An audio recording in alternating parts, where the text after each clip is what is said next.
Hello everyone, welcome to our Angular series. So in this series, what I want to do is very quickly get you up and started with Angular. This series is not intended to be a deep dive into Angular. It's really just an introduction on what you can do with Angular and some of the different characteristics of this framework. So by the end of this series, what we'll have is an application that is running on the front end, which allows us to be able to add a list of people. We'll be able to delete certain people from the list and also be able to edit certain people, perhaps. So we'll start off by introducing what Angular is. And Angular is a front-end framework that is written in TypeScript. So what that means is that a lot of the notation that you're going to see in this tutorial is based off of TypeScript. So if you're not familiar with TypeScript, I invite you to take a look at our TypeScript videos, the TypeScript series, and then come back and take a look at the Angular series. But I'm going to assume that you have some basic knowledge of TypeScript before we go ahead with Angular. So the first thing we're going to do is jump into VS Code here. You'll notice that I am in this folder called Angular, and we're going to get started with that folder. So the first thing we're going to do is to install Angular if you have not done so. So by installing Angular, you will have to install this CLI globally. So we're going to go to npm install global Angular/CLI. And this basically what we are installing here globally on our machine is this CLI, this command line interface that will allow us to be able to do certain commands in Angular. So CLI allows us to be able to create some template code and be able to have something run properly on our machine that pertains to Angular. So in a second here, you'll see that it downloads all of the dependencies that it will need to run Angular. So what this @ symbol here is, this is a scope package. So this is basically to differentiate the different types of CLI. So you might have an Angular CLI, you might have CLIs for other frameworks as well. So in particular, we are installing the one that is pertaining to Angular. So once it's finished loading, you'll see that the ng command now works globally, and in a second we're going to type in our first ng command, and ng is basically the command that you're going to run any Angular command on. Okay, so it starts with ng and then whatever, and you're going to see a bunch of commands going forward. The first one we're going to see is to create a new Angular project. We're going to do ng new, and then whatever the application is that we want to build. So in our case, we want to build an application called people app, so I'm just going to do ng new and people app.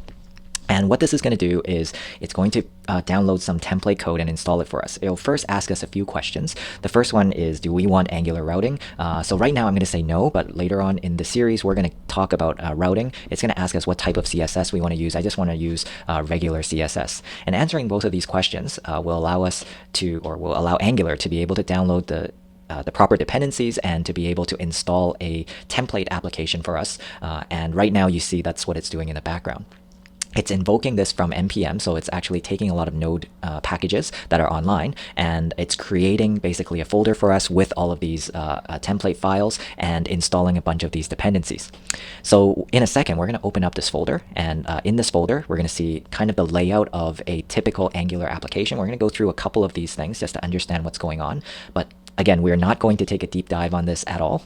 Other things that you should note is ng. When we invoked ng new, we are invoking a new application for Angular, and there are other commands, there are other things that we can invoke as well. So just taking a look very quickly at some of the other things that we can do in Angular, other parts of Angular. We're going to take a look at this once the application finishes installing. We're going to look at this thing called a bootstrap. Okay, so what bootstrap in Angular means is it's a starting point. So anytime you see the word bootstrap in Angular, you're saying that this is a starting point for our application, and we're going to see some examples of this. Angular is made up of components. So a component is kind of like a portion of a page that you're creating. So if you take a look at a typical page, you might be able to pick out certain parts of this page. You might say that, for example, I have a component that is taking care of my header. I might have other components that are taking care of the main application, the main part of the application. I may have other components which are for the footers, etc., etc. So components are made up of things called templates, and templates are just really fragments of HTML along with these things called directives, which we're going to see in a second. So templates, the CSS along with those templates, as well as the directives, the programmability of those components are combined together to make a component. Okay, so realistically, when we're thinking about a component in Angular, a component is made up of a template, which again is just nothing more than HTML, some some default HTML. There's some CSS associated with that, and there's some directives associated with that as well. And once again, the directives are kind of like the programmability, like the stuff that we can program in to our component. And you're going to see some examples of that a little bit later in this series. So we can have a component, which is kind of like the root of our component. And we might say that the root of this component is going to call on another component with, again, a template, a CSS, and a directive, and some directives. And there might be some other components that are derived from this as well. So the example that I gave earlier is you might have a component which is a header, right? So there's a component that creates a header. There might be other components that create the main body. And so you can see that you have a component which is rendered, and then you need another component which is rendered. And these two rendered components make up the larger component. So of course, you can say that this happens iteratively, and this will continue on, and there's going to be there could be several components that are created to create our ultimate page. All right, so let's come back to our application here. So our application has installed successfully. So you see that this is installed successfully, and now we can open this up and take a look at what's inside. All right, so we have our, this is the main layout of our application. So some of this is just configuration. So most of this actually is configuration. So you can take a look at the tsconfig file. You can take a look at the package.json file. This will look very similar, especially if you've seen our TS or our TypeScript series. You may have noticed that some of these we've alluded to already. Same with the JSON, with the package.json file. Here, I want you to notice that there are specific scripts that are given to us. So npm start is going to run a script called ngserve. npm build is going to allow us to build it, and its building is basically turning all of the code, all of this all of this project into something that we can put into our server. And there's some dependencies that you can take a look at. We're going to use some of these dependencies as we go further in this series. So this is just basically configuration. So you have some configuration for testing, for example, and so on. So if you're just starting out, I would advise not to touch any of these configurations, lest we kind of mess up our application and we won't be able to run it. But I do want you to keep in mind right here that we have this ng build command, which we're going to run in 1 second. So let's jump into our src folder. So our source folder is going to contain kind of the bootstrap. So this next level contains some of the bootstrap. So we start at main.ts. The main.ts file, notice that we have this bootstrap module. Okay, so this bootstrap module is pointing at this thing called app module. If you take a look at what app module is, it's basically taking this, importing this from /app/app module. So in a second, we'll dive into that file and take a look at what that is. But basically, the bootstrap that's defined here is the starting point of our application is going to come from this app.module file. All right, in the same directory here, we have this file called index.html. So you see this index.html looks pretty similar to what we've been doing before in our other HTML files. You see that we have our head, we have our body. In our head, we have some metadata, including a link to here, a fave icon. We can also add other links. In a later tutorial, we're going to add some bootstrap. Now here, what I mean by bootstrap is the bootstrap for CSS. I'm going to incorporate it here as well. But here, I want you to notice that we have this tag called app_root. Okay, so this app_root tag is not one that is built into HTML. It's not an HTML tag. It's actually referring to another portion of our application. So this is actually the root of the application. So if you remember the diagram that we saw before, this is actually the root component that it's alluding to. So if I jump over now to app, so let's jump into app. Now remember, our app module is the bootstrap. So this is where everything starts. Now as we progress in our tutorial, you're going to see the significance of all of these things, the decorations, the imports, the providers, and the bootstrap. You'll see what these things are for. But for now, you'll notice that we've declared some of these things. We have a decorator called ng module. Now this is significant because later we're going to kind of do some things with ng modules, and we have to label it as such. Here you'll also notice that we have a component. So this app component is the bootstrap, is the root component of what we're going to build. And the source of this is going to come from app.component. So app.component is actually referring to all of these things right here. All right. So if we jump into app.component.ts, you'll see that it has a template URL. So it is decorated with this component decorator. Okay, and we're importing the functionality, importing this decorator from component angular /core scoped. We're importing this from this library. So we have a template URL and also a styles URL. Okay, style URLs actually is a array of style sheets. So you'll notice that here we have an app.component.css, which gives the CSS for this component. Okay, and we also have a .html, which if you take a look quickly, it's a big long file of HTML stuff. Okay, so right now what I want to do is just come down here and I'm going to jump into People App. So I just want to show you that we are in the Angular folder and it's created a folder for me called People App. So I'm going to jump into People App and I'm going to run that command that I showed you earlier called ngserve. So ngserve is going to take all of this this whole framework of setup, and it's going to understand all of these files, all of these TypeScript files. It's going to load them, it's going to compile them, it's going to put them together basically into an application, and it's going to start up a server. Very much like a live server that we talked about in the TypeScript tutorial. So it's going to start up a server for us. Now notice that I've also included this -o. Okay, so this ngserve says I want you to serve up this application because I'm about to kind of develop on this application, and -o means at the same time I want you to open it. So what Angular is going to do is it's going to open up this website, and here you see that this is what it looks like. So this default app.component.html has actually created this website for me. This is just template code that I can override. But I want you to notice a couple of things. So first, it has this app, it has this name called People App. Okay, People App is running. So this is actually a variable that is brought into this HTML file. In fact, if we take a look at this app.component.ts, you'll notice that in this declaration, so when we had the selector called app_root, I'll get to that in 1 second, there was also declared this variable in this class called app_component, this title equals people app. Now notice what happens if I change this people app. So if I give it a space, and then maybe if I give it a capital, okay, and I save it, I jump back over here, you'll notice that it compiles this code, and then at the same time it shows me the new version of this. So here you'll see that we have people app is running. Okay, so this title was dynamically changed. It was so what Angular allows us to do is be able to change some things on this file, and then as soon as we save, it'll detect that a file has changed, and it will automatically compile, and then it'll show us what the result is on this output. So notice that the output here is localhost 4200. Okay, so this is the default for Angular, and we're going to use this default just because I see no other reason to use any other number other than 4200.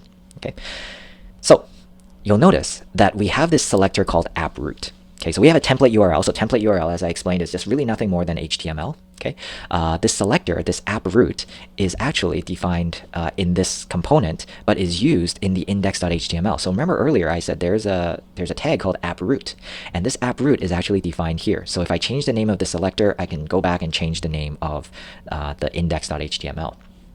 Now the default name that we're given from a component usually contains some the word app and then a dash and then whatever we have as that component. So this is our root component, which is going to be app-root by default. So it's recommended by Angular that your selector, any selector that you create, include a dash in there. Okay, so this is just to indicate to the reader that this is a Angular created selector. Now this is still going to work if you leave out the dash, but it's just good notation. It's just some notation that we would use, and it's just good for consistency and for readability more than anything else. All right, now let's jump back into our app component.html, and I want to show you an example of what we call interpolation. So if we just do a very quick find of title, now we're going to find many examples of title. I'm just going to scroll down until we actually find the one that we want, and it's actually right here. Okay, so notice that part of our app, it says people app is running, and people app happens to be a variable. Okay, so dynamically we can change this variable. We can do a lot of things with this variable, and I'm going to show you a few things that we can do a little bit later in this series.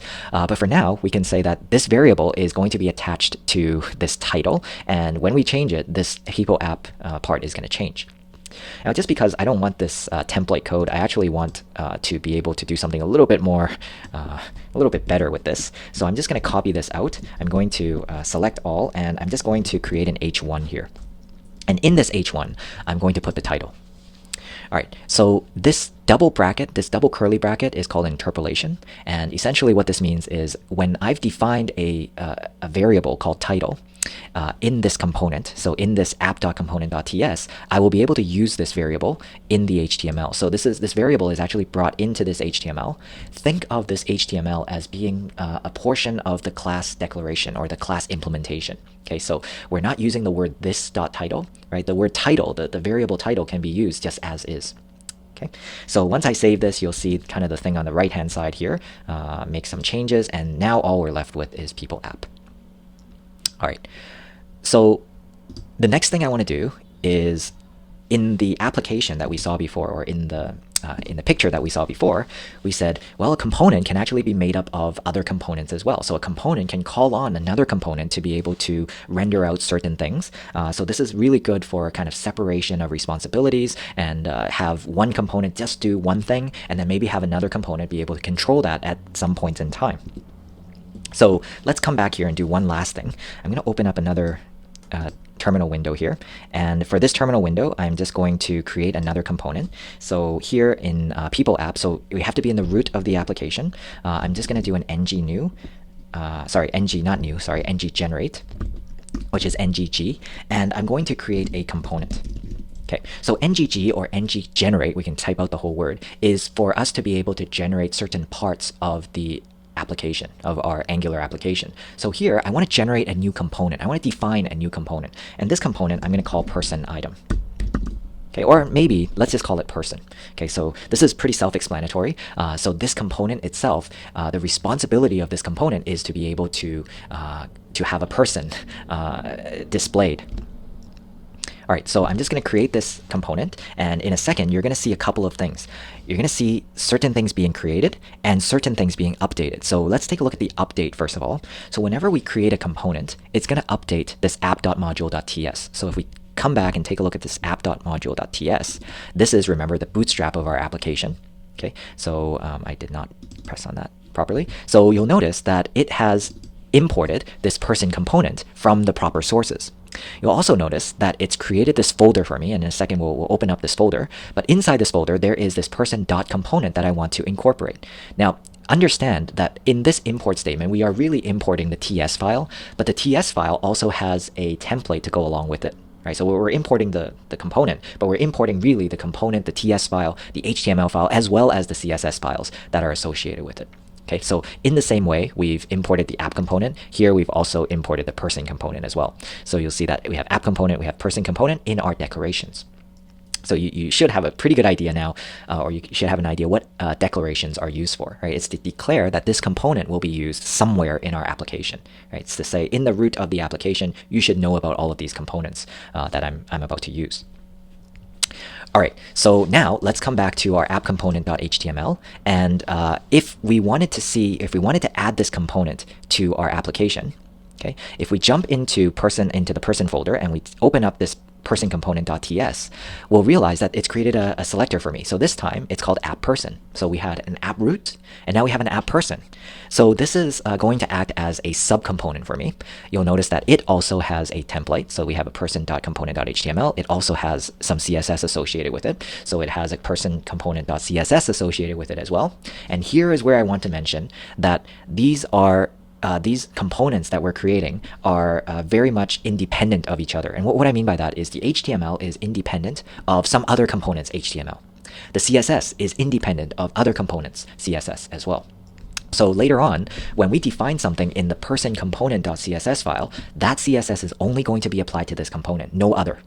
Okay, so this is what I want you to keep in mind as we work through this, and you might have some questions of your own to say, why was this style applied to this thing only and not to something else? Right, so this is the reason why. For the most part, the CSS is made separate from every other component.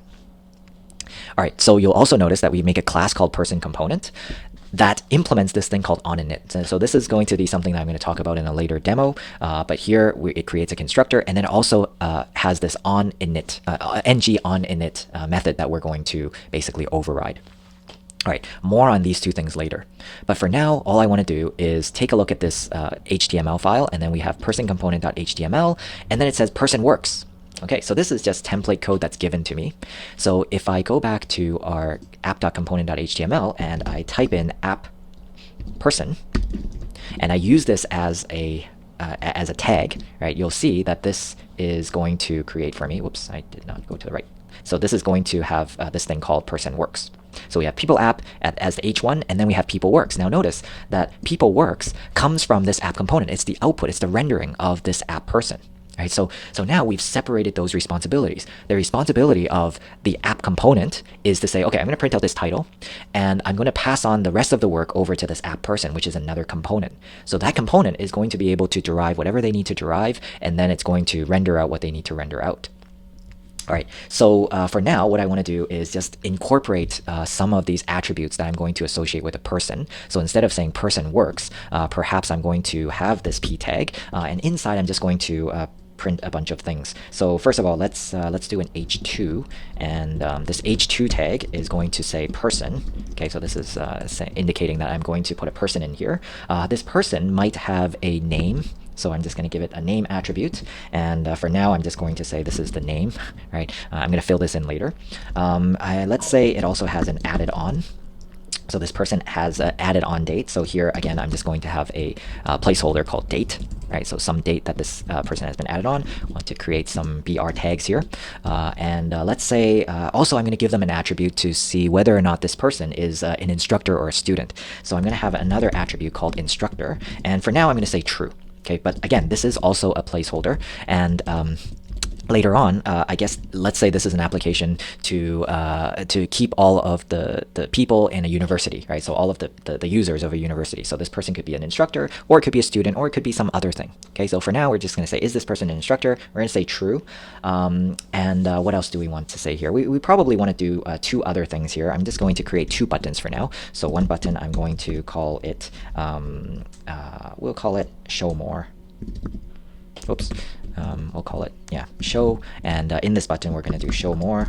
So this button is intended to show more information about this person. We're going to create another button that is for delete. So we're going to have a delete button, and we're going to have ID, and we're going to call this ID delete. All right, so as we go further and further in this application, what we want to do is have the ability to be able to do some things a little bit more dynamically. So as I was talking, I noticed that the p tag was giving me something there. So I think instead of having h2 in there, I'm just going to have an underline to say that this is person, and then we'll just do a br tag here. All right, so right now what we have is if we allow it to compile and render again, it'll give us something like this. All right, so just adding one more br tag here, and I think what we'll do is we will leave this as is, and what we'll do is come back in the next video and try to improve on this. Okay, so far we have two components, which is great. We have the title of our application, which is called people app, and then we have a component which allows us to be able to print out the person. Okay, right now we have a bunch of placeholders, so obviously what we want to do a little bit later on is to give it a little bit more dynamic behavior to be able to allow maybe something to show more about this person, or maybe to even delete this person. So we're going to add that functionality as we go along, but for now, understand that we've created two components. Okay, so what we'll do is stop the video for right now, and in our next video, we'll come back and we'll pick up from this point.